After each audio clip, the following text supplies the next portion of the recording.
Okay, well, good afternoon, everyone. Welcome to this, which is the 8th of the ASAP webinar series during this pandemic period. I'm delighted to welcome two guests back again. As you remember, I think it was 2 months ago at the end of April, Peter Sugden and Chris Hitchins from Katten provided an update on various legal issues around the COVID-19 pandemic at that time. We were fully in the middle of lockdown, and they focused particularly on the employment side of matters with the backdrop of lockdown easing and businesses starting to open up. They're both back again, I'm delighted to say, to answer questions as to the broader implications of reoccupying properties as lockdown eases and how we're going to get through the next few weeks and months. So gentlemen, good afternoon to you. Afternoon. Thanks again for joining us. Let's get straight into the questions, if I may. So it's all about the workplace. How do you make the workplace COVID secure, Peter, from a real estate perspective? Well, in the absence of state direction, we've got controls from various legislation about our use of premises, but we've not got any direction about reopened premises. Well, we have got direction, but we don't have guidance. We've got restrictions, if you like. We don't have guidance on really how we should regulate things. And in the absence of that, you're seeing schemes being put out by organisations such as the AA with the COVID Confident Accreditation Scheme, and the Visit Britain putting out a consumer mark scheme. Each of those being designed to give confidence to people that they can go and occupy premises and to apply some sort of standards. But it's obviously very much in its infancy at the moment, so far as that's concerned. But ultimately, people have got to find some way of relaunching their properties for use and to get customers back in and cash flow moving again. And I think, we've talked about it quite a bit. There's more brands creating the solution to the COVID-19 cleaning protocols that are out there. And of course, we're party to that and supporting the AA and Visit Brit as well, because we believe together collectively it's really very powerful to be able to present that perspective that the hospitality and the accommodation industry is there and ready to do business. So Chris, from an employment perspective then, how do you make the workplace COVID secure? So back in May, the government introduced sector-specific guidance. That guidance is still in place, which broadly says that if you can work from home, you should continue to do so. So there's only business critical people who should be in the workplace. I suspect that will be quietly dropped in the coming weeks or changed more publicly to encourage a steady return to work and a gradual uptake in public transport on the way in. The guidance sits alongside existing health and safety statutory duties that employers have. So if you fail to follow the guidance, you run the risk of getting an enforcement notice from the health and safety executive. But if you fail to provide a safe place to work, then you could be in line for fines, prohibition orders, closing down ultimately, and also employees not coming to work because they don't feel as though it's a safe environment for them. So the two are intertwined. The guidance, which has the force of law to the extent that if your workplace becomes unsafe because you haven't followed the guidance, then that's when you can have a financial exposure and employee relations problem. So the guidance focuses on broadly doing a risk assessment, communicating that with employees and consulting with them on it, and then publishing that guidance internally. But where you have 50 or more employees, the government's guidelines expects people to publish the outcomes, the results of the internal risk assessment that they've done. So again, that's not a requirement to do it. And I guess we will wait to see what workplaces do in terms of what they say that they have done from a risk assessment, internal risk assessment perspective. You also need to publish a notice inside your workplace. An example of the notice is a one pager, quite simple. Simply says that you have taken the steps that you're supposed to have taken under a risk assessment.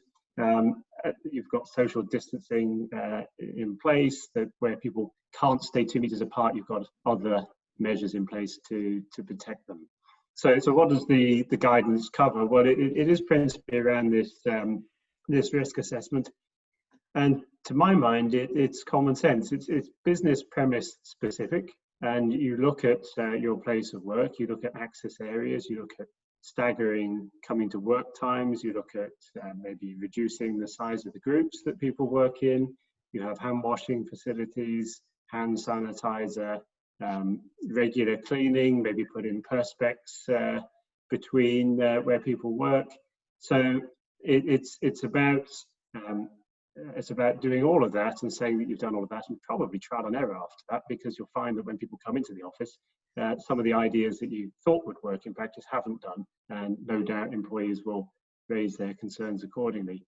What one footnote on the guidance is the use of PPE, which the government has put into two buckets. There's PPE, which you would wear in a hospital, so the actual personal protective equipment that you would need to wear. Then there's face coverings. The face coverings are not technically PPE, but it sort of becomes synonymous with that. If you remember back in March and April when we were talking about this, the government, I think, had painted themselves into a bit of a corner because they said, oh, we don't need face coverings, there's no evidence that it works. So you can if you want, but we're not going to take that approach. Thank you very much. That's still the official party line. But again, I suspect that may change when people start to come to work via public transport, or it becomes more, let's say, sociably acceptable and not alarmist in order to wear face masks. So that's where we stand at the moment. I think one of the interesting things is our members' models are all very different, different sizes, different physical environments in which they work, they operate. The service department model by its own definition is very complex from that perspective. And I think what we'll find is our members will have different requirements based on the size of the operation that they're running. So, you know, from an operational perspective, what do you think the challenges might be? Specifically, that it may not necessarily be an office environment in which they're working. I would say that some of the challenges we're seeing is employees refusing to come back into the workplace because they don't think it's a safe place of work. So that then becomes a bit of a delicate issue, because ultimately, if an employee is refusing to work, and sort of cast your mind back to a pre-COVID world, if there ever was one, if an employee refuses to do their job, then they can be disciplined and they won't get paid, and ultimately they can be fired if it's unreasonable. So we're now into this wonderful grey area of reasonableness, so that if you as the employer have done what you are supposed to have done, and you can demonstrate that, you've shared that with the employee, you then shift it over to the employee to say, well, why do you feel that it is reasonable for you to stay off? Now, it may be personal circumstances, maybe because they're shielding, or that they had to shield up until the 1st of August, maybe because they're caring for a vulnerable person, maybe because they have childcare responsibilities, which is not a reason in and of itself to not come into work. And you may have to look at, can they work from home? Or clearly, if they're client facing, that's going to be problematic. So it becomes that delicate balance between who's doing what they're supposed to do and who's being unreasonable in their failure to do it. So I think that's going to be one of the challenges, particularly when you're customer facing. And what I was going to say to the audience, that we have a Q&A facility at the bottom. So if anyone's got any questions more specific to their business, please do fill in the Q&A, and we'll tackle those as we go through the next half, 3/4 an hour or so. Okay, so it's clear that government is easing its support for employers at the moment.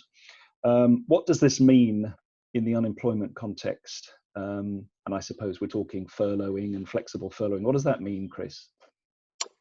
Yeah, you're right. The furlough scheme is being wound down. So the end date for that is the 31st of October. And you can see that they're doing all they can to try to head off mass redundancies at the end of October, or indeed people making redundancies along the way. Currently the changes are that employers will be required to contribute more than they're currently contributing. So the government covers 80% of the wage up to this maximum £2,500 a month. From August, 1st of August, that's going to change in respect of the hours not worked. The employer will contribute employers' national insurance contributions at 13.8%, plus the employer contribution into the pension. From the 1st of September, the government contribution is going to be 70% of wages, not 80%, and from the 1st of October, 60%, not 80%, and the employer tops up the difference to that 80%. So those are the changes in financial terms. Where the government is trying to get people back to work slowly, they've introduced what they're calling flexible furlough, which is this ability from the 1st of July to allow people to come back to work and do part of their hours in the office and part of their hours on furlough. So if you just take a 40 hours a week scenario, you might say to somebody, you can come back, we need you for 20 hours a week, we don't need you for 40 because we don't have the footfall, we don't have the client business as yet, but spend the other 20 hours on furlough. You'll get your full pay for the 20 hours prorated that you work, and your furlough pay for the other 20 hours. You need to agree that in the employment contract with the employee. Difficulty is it is extremely complex to calculate the hours usually worked, the hours not worked, and the rate of pay, the furlough pay, the national insurance contributions, the pension contribution on the hours not worked. So where you are, as some of your members will be, where you have one individual who's having to process payroll and might have to do this multiple times, there will be errors. Inevitably, there will be errors. Good faith, but there will be errors because it's, as one of my clients said to me, you need an A-level in maths just to understand the guidance, which I don't have, but I think I just about understand it. So those are the main changes to the furlough scheme. Okay, well that's really useful. I mean, we're talking a lot about furloughing those that aren't directly involved, and conversations I've had with many of my members have been around redundancy discussions and stuff. So what are you seeing? Are there any signs of employers commencing those sort of discussions, and what are the challenges associated with redundancies? Quite a few discussions, sadly, around redundancies. I think that there will be a lot of headcount reduction, simply because employers are looking at reopening, and then reopening at what percentage of busyness, and then when can they expect to be back up to 80 or 90% busy, and that could be projecting several months into the future or into the new year. So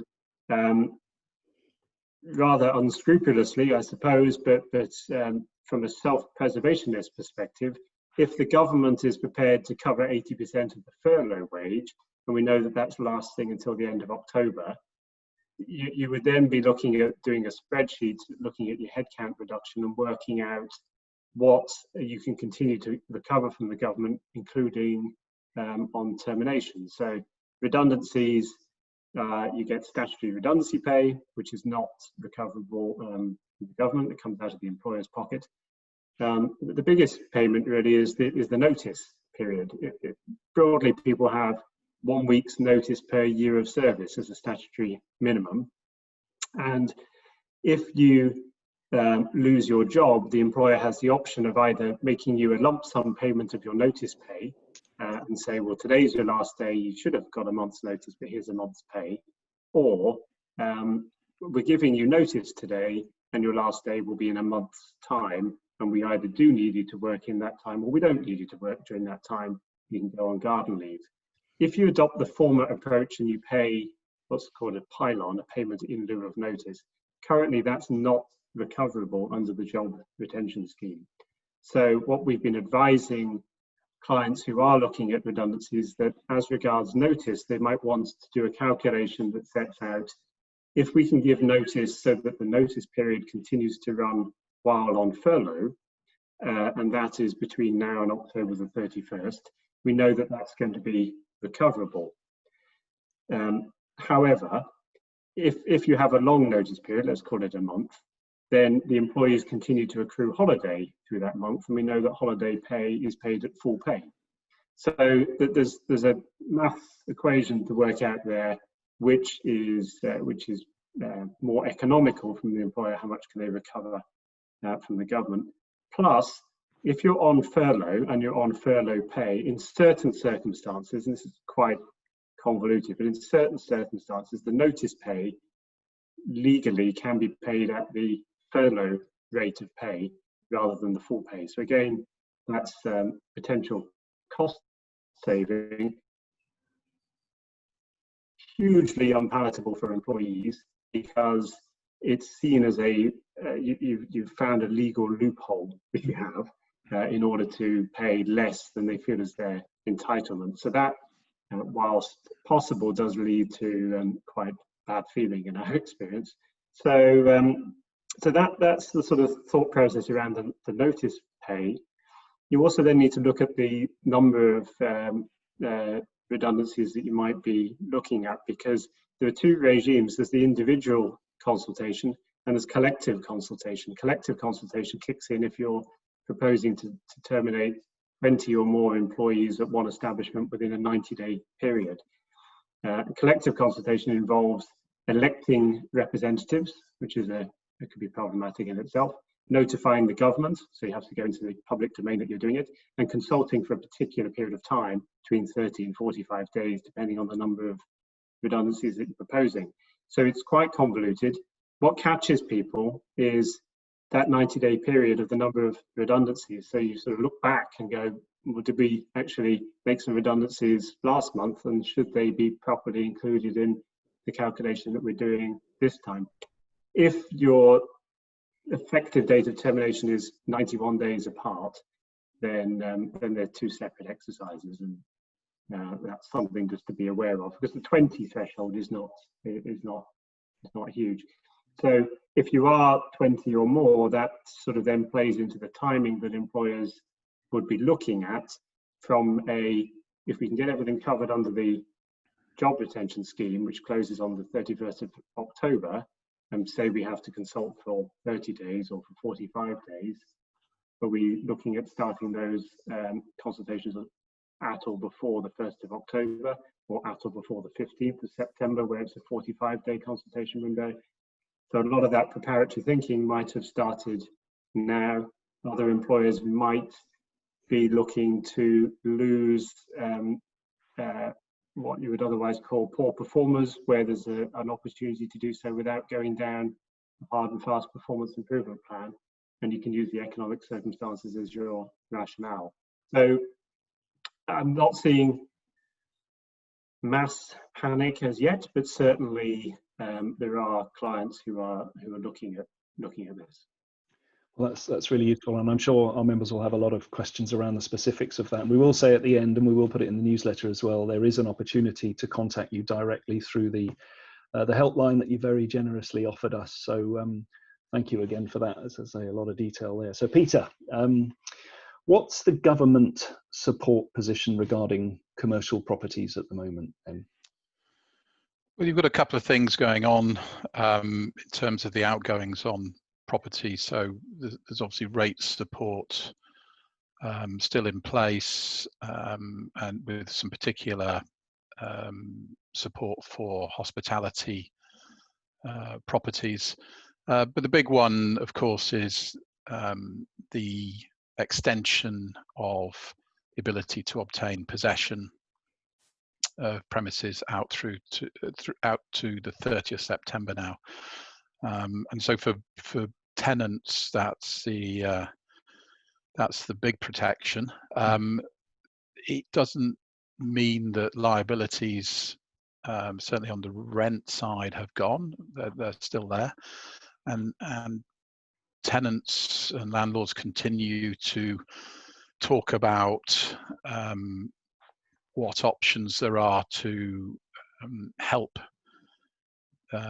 each other, frankly, but particularly tenants on that rental liability.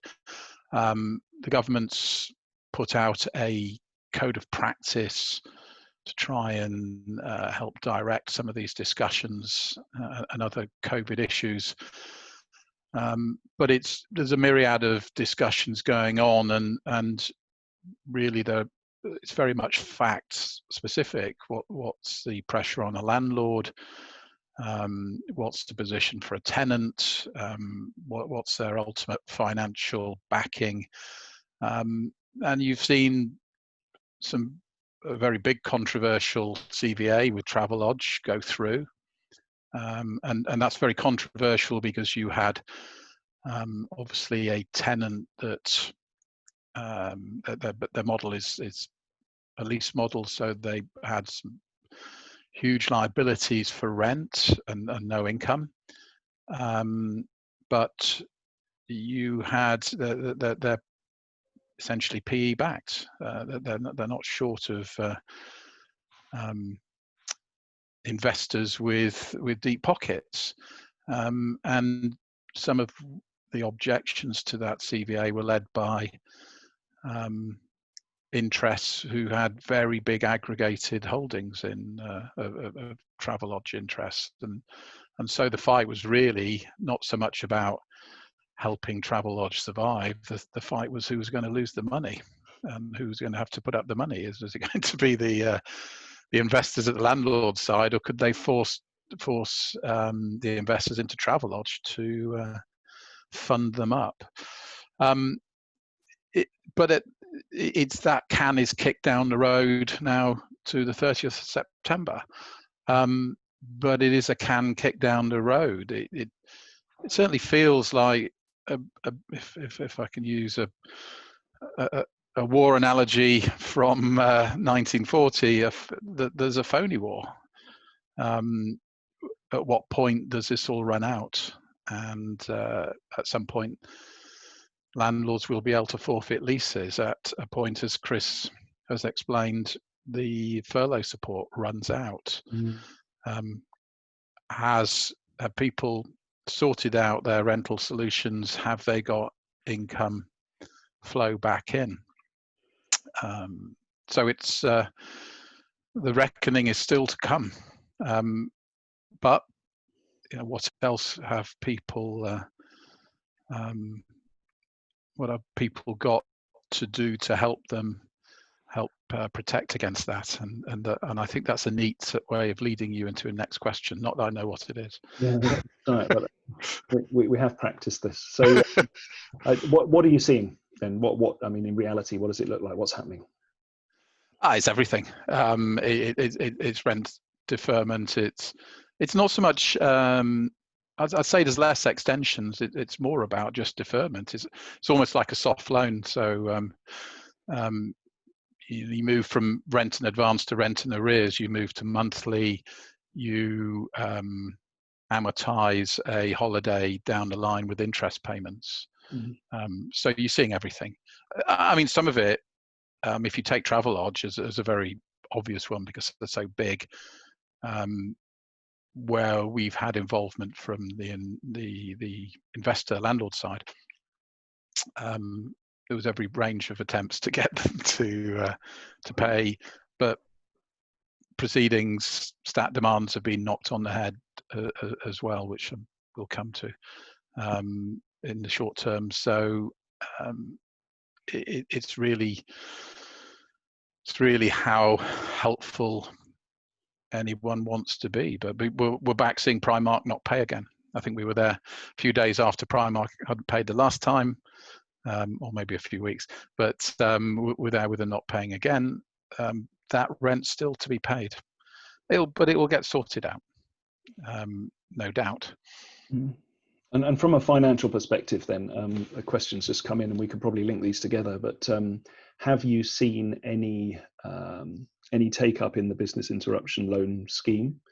And how's that being administered really? What's the take up? Yeah, there's a lot of take up. I think the stats at the moment are something like 900,000 businesses have been helped with the government loan schemes, lending something like 38 billion to date, still with significant applications going through. It's certainly eased up from where it was a few months ago, and about 90% of SMEs have had their applications for coronavirus business interruption loans, what are now referred to as CBILS, and bounce back loans approved. So you've got a significant take up. We've even had a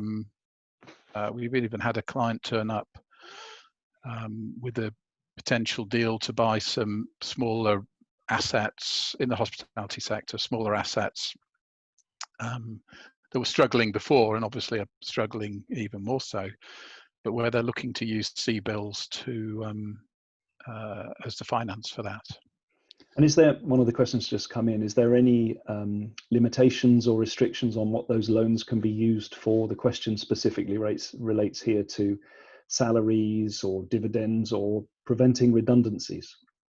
Well, those loans are, the support loans are very much standard bank loans. It's just they're backed. So the lenders are still applying normal principles, if you like. They're just easier lends for them, easier underwrites for them because of the backing, the support for them. So yes, they're going to be available for a range of support, but normal rules still apply. They're not. They've got to apply some basic lending practices, and patently, if a business was struggling before, then it may not tick some boxes. Okay, that's useful. Thank you very much. Hope that answers the question that's come in. Is the government proposing any protection around insolvency measures? Yes, well, people will be aware that the Corporate Insolvency and Governance Bill is currently passing through the House of Lords. There was a third reading yesterday, and that's been pushed back to the Commons for some amendments, apparently. But you've got a couple of fundamental supports there in statutory demands and suspension of wrongful trading. So the wrongful trading is obviously directors don't need to fear being attacked by liquidators down the line for trying to trade out of the coronavirus situation. And the statutory demand protection is really, you could see that alongside protection from being repossessed, because it's a very, for an uncontested debt, statutory demands are a very effective tool to get paid. So they've been taken out of play. And in fact, of course, the two things that people tried to do with Travelodge was forfeit or issue statutory demands. And we're certainly on the receiving end of threats from Travelodge's lawyers about withdrawing statutory demands issued for investor clients. So those are continuing protections in the short term. But again, I repeat that at some point that stops. At some point those protections come away, and the business has either done its deals, has got its cash flow sorted out, or it's not. And when it stops, you've got to expect that there will be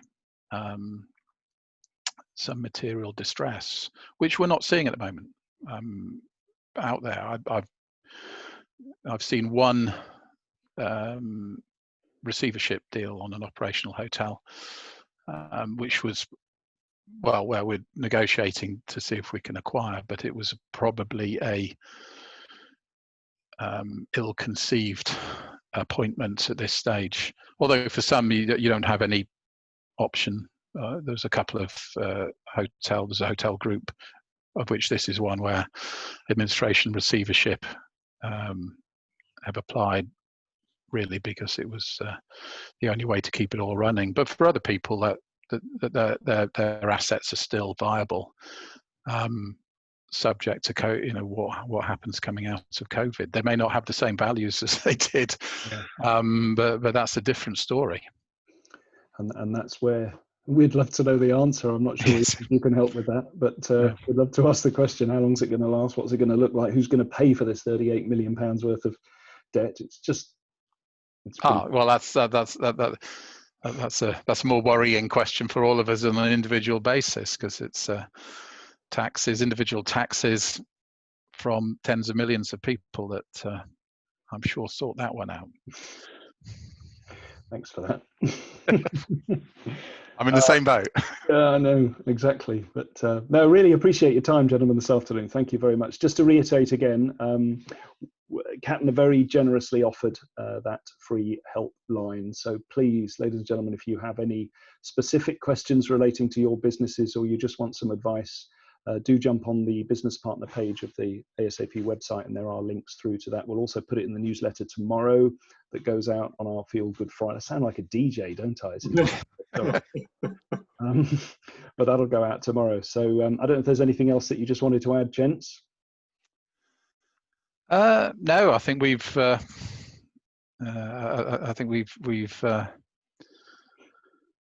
of brought you up to speed as to where things are. The only thing I wanted to do was to apologise that the picture you put up for me is not representative of how I look now, 3 months in. But as I said to somebody the other day, this all working from home is great, and nothing that a good shave and a haircut and some vitamin D wouldn't sort out. And an air conditioner, eh, Chris? Air conditioning would be good. Yeah. Yes. Well, really appreciate your time again. Thank you so much for the support you're giving us. Thank you. Pleasure. We'll look forward to speaking and working, hopefully seeing you again soon. Thank you. Likewise. Thanks very much. Thank you.